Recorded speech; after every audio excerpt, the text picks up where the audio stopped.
क्या आपको दिन दोपहर में थकान या वीकनेस महसूस होती है, या लैक ऑफ मोटिवेशन महसूस होता है, या फिर शरीर में बार बार एसिडिटी होती है, या जीभ में छाले पड़ते हैं, चेस्ट में बर्निंग सेंसेशंस फील होते हैं? इस कंडीशन को मेडिकली कहा जाता है क्रॉनिक इन्फ्लेमेशन। यह बीमारी एक साइलेंट किलर है जो आपके शरीर में मौजूद होने के संकेत सालों तक तो देती है, मगर लैक ऑफ अवेयरनेस की वजह से इस पर ध्यान कोई नहीं देता, और फिर कुछ ही सालों में ये हार्ट अटैक्स, कैंसर्स, डायबिटीज, दिमागी बीमारियां और अन्य कई संगीन बीमारियों का जड़ बनती है जो एक इंसान को समय से पहले ही मार सकते हैं। क्रॉनिक इन्फ्लेमेशन में हमारे खुद के ही सोल्जर सेल्स यानी कि व्हाइट ब्लड सेल्स हमारे शरीर के रक्षक बनने की जगह पर टेररिस्ट बन जाते हैं और हमारे ही शरीर को अंदर से तबाह करने लगते हैं। अब ये सब बीमारियों के अलावा ना क्रॉनिक इन्फ्लेमेशन कई किस्म के कैंसर्स भी कॉज करता है, और अगर हमारा ब्रेन क्रॉनिक इन्फ्लेमेशन के शिकंजे में आ गया तो ये कई सारे न्यूरोलॉजिकल डिसऑर्डर्स को जन्म देने लगेगा।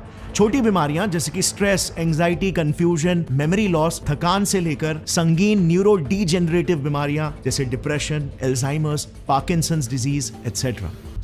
अब तक तो हम ये अच्छी तरीके से समझ चुके हैं कि क्रॉनिक इन्फ्लेमेशन शरीर का सबसे बड़ा दुश्मन है। ऐसे में इसे पहचाना कैसे जाए, कैसे पता चल सके कि क्रॉनिक इन्फ्लेमेशन आपके शरीर में फैलना शुरू कर चुका है और आगे चल के ये बीमारियां कॉज कर सकता है? इसके लिए ना एक सिंपल सा टेस्ट आता है जो शरीर में कितना इन्फ्लेमेशन मौजूद है के साथ साथ ये तक प्रेडिक्ट कर सकता है कि अगले कुछ सालों में क्या आपकी मौत हार्ट अटैक या कैंसर जैसी जानलेवा बीमारियों से होगी कि नहीं। इस टेस्ट का नाम है सी रिएक्टिव प्रोटीन टेस्ट या सीआरपी टेस्ट। जब भी बॉडी में इन्फ्लेमेशन हाई होता है ना, तब हमारा लिवर साइटोकिन्स के रिस्पॉन्स में सी रिएक्टिव प्रोटीन्स प्रोड्यूस करता है और ब्लड में भेजता है इन्फ्लेमेशन से लड़ने और उसे घटाने के लिए।